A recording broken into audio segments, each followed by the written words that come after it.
Alright, quick little update on this freaking ES8 switching board. You have videos like, it's alive! It's alive! Yeah, it died again because the RV200 that was in this spot right here had some serious volume loss on channel 1. It's a whole nother freaking rabbit hole. That took me a couple of hours to deal with that thing, trying to tech it, figure it out, jump on the forums online. So in a regular straight chain, I would have never noticed it.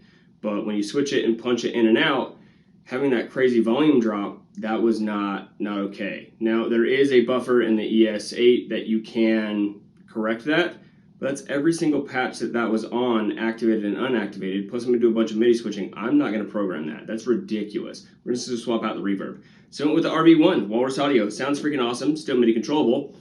We're going to fix that and then get all these cables cleaned back up since I pretty much had to tear the board apart to tech it all. It's another reason you hire a pro. So I have to deal with the frustration, and y'all can laugh about it watching me deal with it versus having to deal with it yourself.